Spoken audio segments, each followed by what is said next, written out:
Good evening, everyone, and welcome to Talking Equity Atlanta. As we get started this evening, we're going to do a quick shout out of everybody in our Midtown cluster. So if you could drop the name of your school or your organization that you're representing in the chat, and we'll do a quick shout out as we begin our evening.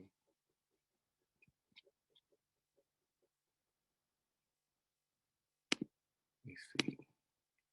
All right, we see Midtown High, Morningside, Mays, MES, Morningside again. Hope Hill, Spark, Represent, I see you, Morningside, DT Howard in Midtown, Mary Lynn, APS Team Equity in the building, we're ready. Midtown High again. We are so excited to see everybody. Looking forward to an amazing conversation this evening. Thank you all for coming. As we get started, I'd just like to give a few of our meeting norms. You will remain muted until the breakout rooms begin. Everybody will have time to speak. The breakout rooms will be about 20 minutes, and the APS staff is just here to listen this evening. And lastly, please be courteous and respectful of all opinions that are shared. As we get started, we'll have a brief introduction by our board member, Ms. Cynthia Briscoe Brown. Good evening. And thank you for joining us tonight, Midtown Cluster parents. I love saying that. Thank you for joining us tonight for tea, Talking Equity Atlanta. I'm Cynthia Briscoe Brown. I'm your at-large board member, and I'm honored to be part of this relevant and timely conversation. I'm joined by my colleague, Michelle Olympiadis, who represents your district as well for tonight's discussion. And I expect we'll have board members Leslie Grant and Candace Wood Jackson also joining us as we progress tonight. We've all heard the word equity, but tonight our district leaders will share what that word means for APS and why we believe it should be at the forefront of our work in APS. We also want to hear from you about how we can work together to create a culture that encourages excellence for every student, regardless of whether they are affluent or marginalized, Black, brown, or white, identifying as she, he, or they, or diverse in their abilities. Every student deserves an equitable chance at success. And now I'd like to introduce Dr. Tauhida Baker-Jones, our Chief Equity and Social Justice Officer, who will lead our program tonight. Tauhida, take it away. Thank you, Board Member Briscoe Brown. Good evening, everyone. I bring greetings on behalf of our superintendent, Dr. Lisa Herring, who could not join us this evening. And I want to also echo many of the points that she shared with us in sessions past. We know that this past school year hasn't been easy for any of us. Some families were managing online learning while working full-time jobs. Others struggled to put food on the table as businesses closed and jobs were lost due to the pandemic. Despite these challenges, each of us still worked hand in hand together to make the success of our students a top priority. And I sincerely thank you for your efforts in that regard. With your encouragement and support, we navigated through uncharted territory successfully and are excited about the year ahead. During Dr. Herring's recent Reimagined cluster meetings, we briefly touched on equity, but tonight we'll continue that conversation to ensure that every child is ready for post-secondary success, whether that's a four-year college, a junior college, trade school, or the workplace. We must prepare each of them based on their unique needs and skills. And our Center for Equity and Social Justice will be key to that courageous work. So I would like to share with you a warm welcome and introduction from a few of our members in the Center for Equity and Social Justice who are dedicated to partnering with you to advance educational equity in APS.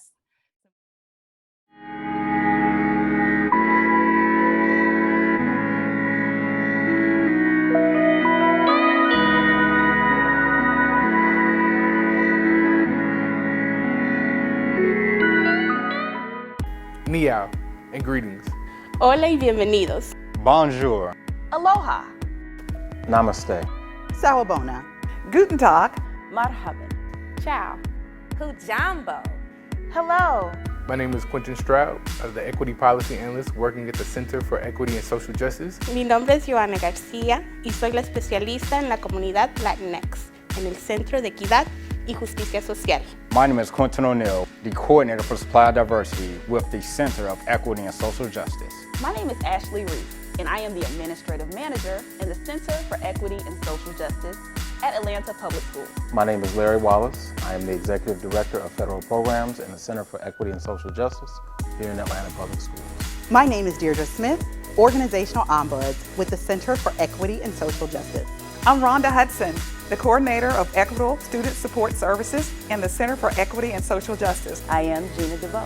I am the Coordinator of Equitable Schools and Academics in the Center for Equity and Social Justice. My name is Natasha Steed, Executive Director for Equitable Resource Strategy in the Center for Equity and Social Justice. My name is Keisha Copeland, and I am the Director of Family Engagement in the Center for Equity and Social Justice.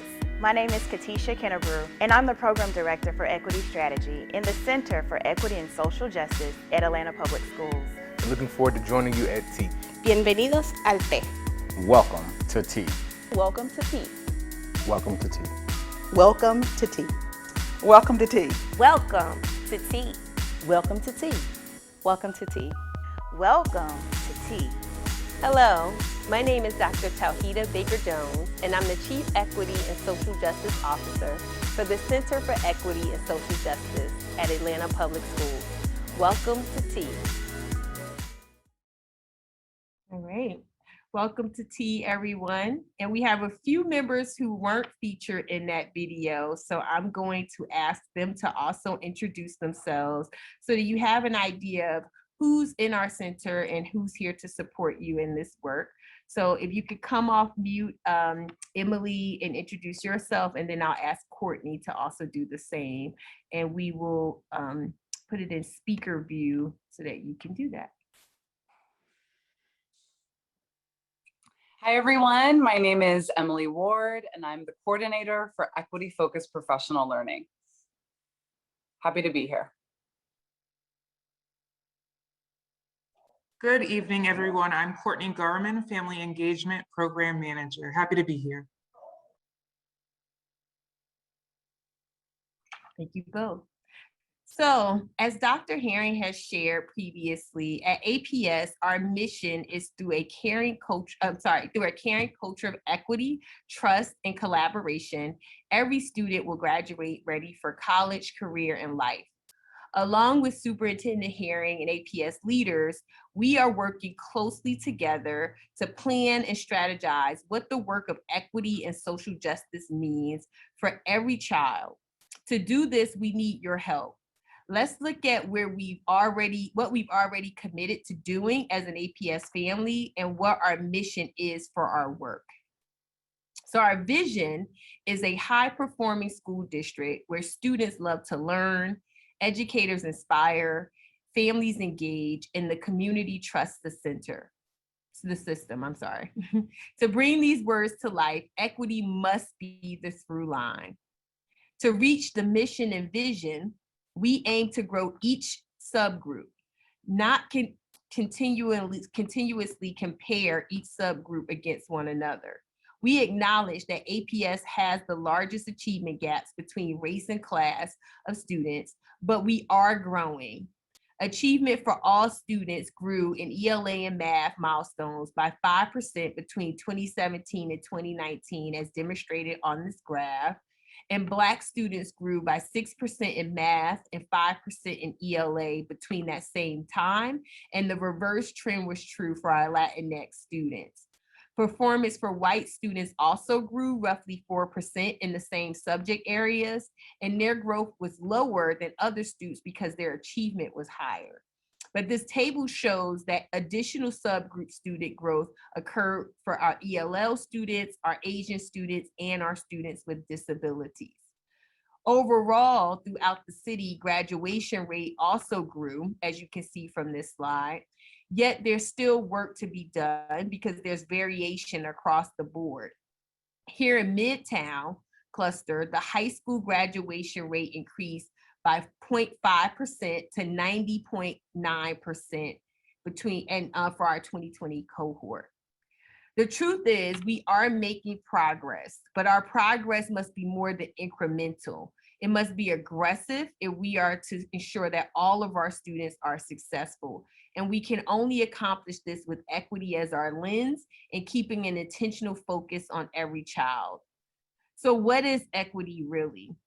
At APS, we define equity as the quality of being just and fair, regardless of economic, social, cultural, and human differences among and between persons. To foster a culture that encourages excellence for all students and staff, equity must be at the forefront. Every student should have the opportunity to come to school and have access to effective teaching. And our students also deserve to safely and comfortably learn and be who they are. The aim of equity is to provide students with additional and differentiated resources based on their educational needs. And social justice is achieved within the school district when the predictive link is broken between demography and outcomes. Equitable instruction is learning that is grounded in students' experiences because it is engaging, culturally and linguistically affirming, meaningful, and grade level appropriate.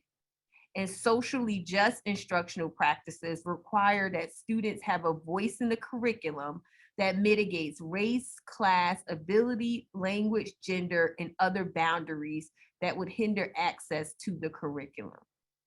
And here in the Center for Equity and Social Justice, we will support the district in this work by providing more equitable resources and support for students and staff. This includes supporting with the rollout of wraparound services from external partners, serving as a gateway for managing equity concerns and questions, and ultimately supporting our district in increasing achievement and growth across all subgroups. So now that we have a foundation for what this work is about, we want to work together to get it done.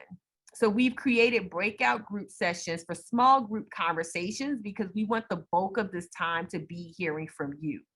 We're going to put you into breakout groups and we're going to ask that our odd number groups answers questions 1 through 3, and you'll have a facilitator in your group that will share what those questions are, and that our even number groups answer questions 2 and 4. We'll also have an open space group where you could just talk about what equity concerns are top of mind for you and where do you see pathways for us to partner in this work. In each group, you'll be assigned a facilitator from the Center for Equity and Social Justice, as well as a note taker who would take notes on what on the discussion. And they're there to listen and capture your voice. And so now let's talk Equity Atlanta. Well, welcome back, everyone. I had the opportunity to pop in to hear almost, I think I went to every group and hear the discussion that was taking place. I appreciate your authenticity, your candor, your feedback. As I mentioned, we're all in this together, and your honesty and your feedback and reflections help us to grow and get better, and help us also to know how we can bring you all in for collective action and impact. So I'm really excited to hear just some of the high level takeaways that came out of the groups. And then I know that your facilitators also asked for volunteers to share. So I'm gonna call each group, and when I call your group, if you can have your facilitator, share out what you have, and this will help us ensure full transparency and allow us to really dig into some of the work that needs to be done. So I'm gonna call group 1. And if you could share 1 or 2 key takeaways from your group, we would appreciate that. So I think group 1 may be us, but I thought we went into room 2 until I just saw Rhonda say congrats to group 2. So which one were we? Were we group 1 or 2? Quentin, you were group 1. Okay, so group 1. Sorry about that. Okay, Lisa? I was the reporter for group 1. Thank you, Lisa. for the first question, some of the comments that came up were investigating and acknowledging gaps that have been closed, and successes in closing some of those gaps within the cluster. To me, it sounded like more information sharing, what's worked and what hasn't. I think that recognize and discover the successes and challenges. Another comment was having teachers ask students how they like to be identified. That happened a lot in the virtual environment, and there was a need for that to happen in the face-to-face environment as well. Then there was a discussion about looking at multiple measures and broadening the lens of what defines achievement outside of just milestone scores, because there are areas where the gap may be more narrow, and maybe it's just too narrow to look at milestone scores only. Then there was the comment about increasing professional development opportunities for teachers and for people who support teachers. For question number 3, broadly, it was a lot of the comments talked about engaging student voices, specifically in making sure that the language that defines what a high achieving student is, make sure that, or I don't remember how that question was phrased, making sure that students understand what the expectations are so they can take responsibility for their actions and their behavior. Identifying individual barriers or needs for students so that everyone can start where they need to. Ask students what their goals are so that there is a list of there's an expectation of engaged learning for each classroom. We talked about engaging employers, what skills students need when they graduate from APS. There was encouraged engagement after school in extracurricular activities, because I think what was said was studies have shown that improves achievement. And finally, providing additional support and coaching for families of students with disabilities. Okay, thank you for that, Lisa. I appreciate you.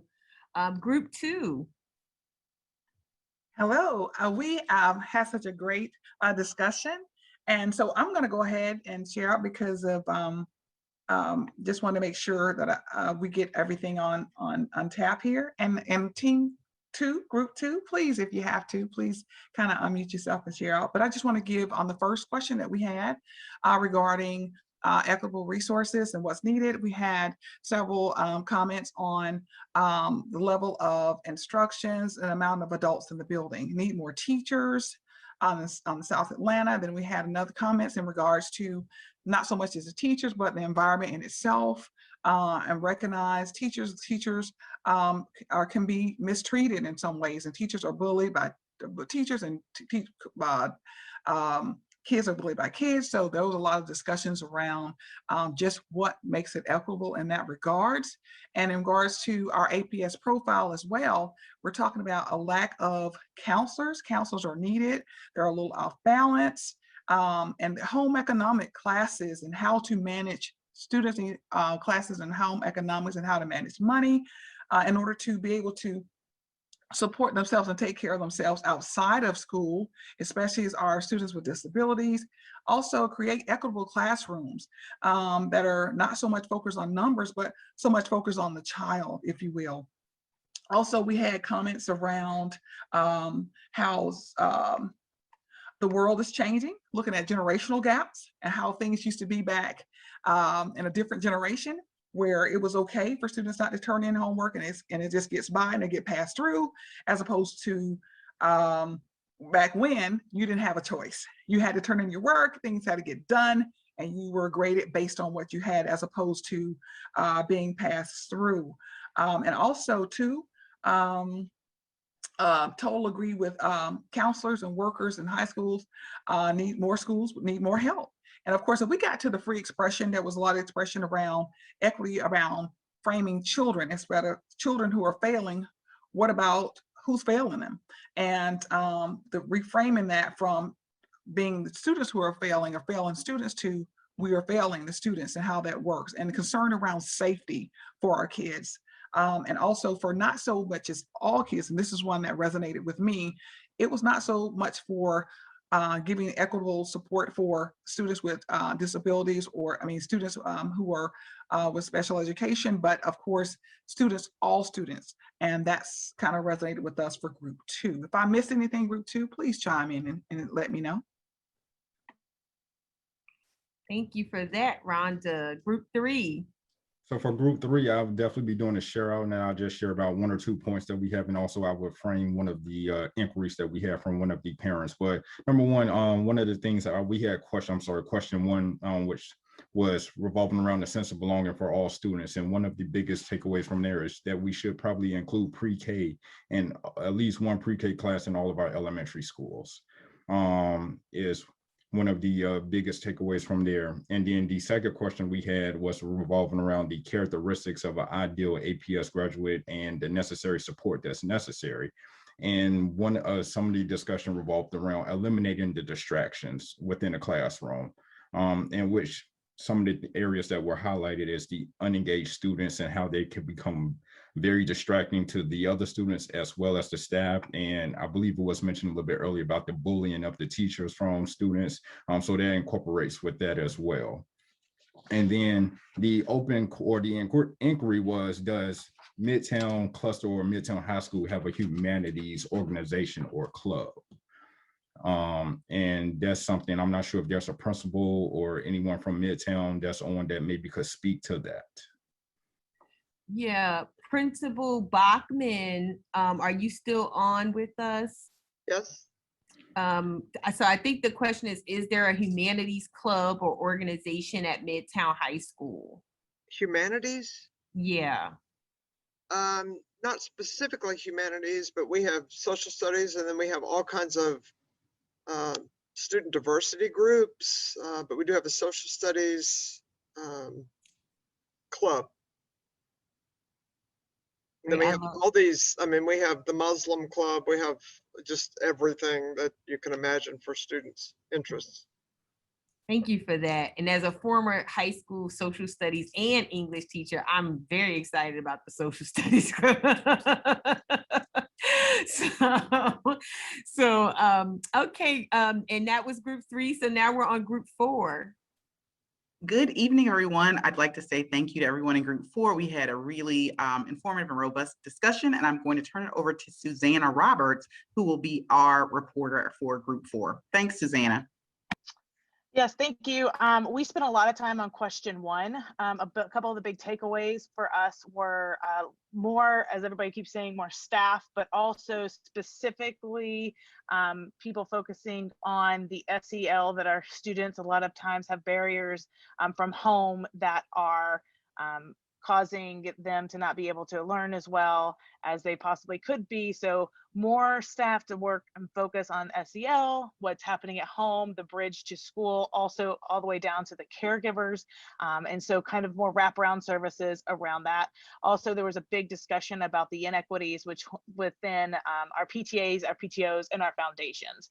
And that we would love to see some more ways to share our resources, because even especially within the Grady cluster, with also really through, the Midtown cluster, I will get that right, Dr. Bachman, before my daughter starts 9th grade next in August. The Midtown cluster, that there's a lot of financial and inequities within the district, and we would love to see some more balance through that.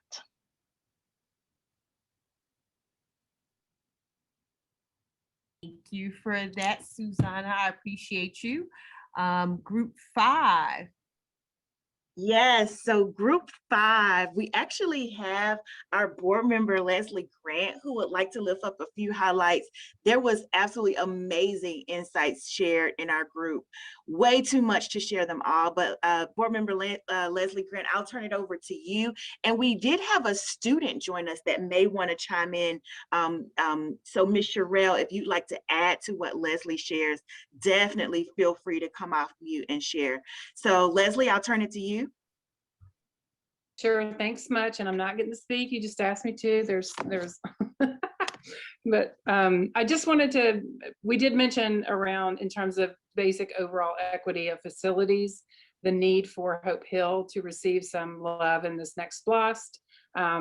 In terms of the facility equity of our buildings, the Midtown cluster is one of the least equitable if you look at all of the facilities currently.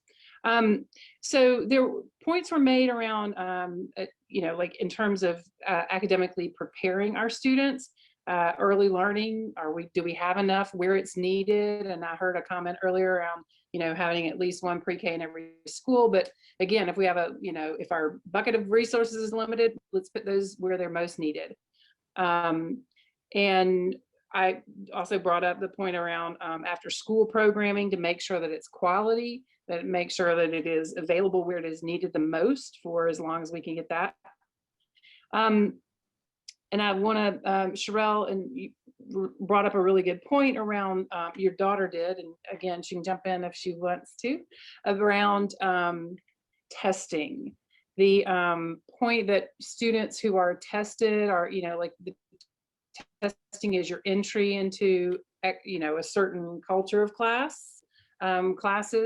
And if you are not in those classes, then you get a different experience all around. And it is, feels like that is a barrier to many things that perhaps a kid who just doesn't test well doesn't get into those. So making sure that there's another mom who was on the call, Amber, in our group brought up the alternative paths to success, making sure that our students understand that there is, you know, like graduating and going to college is not the only way that you're successful, and making sure that we have examples of that and show alternatives to or career pathways out of high school and alternatives to college.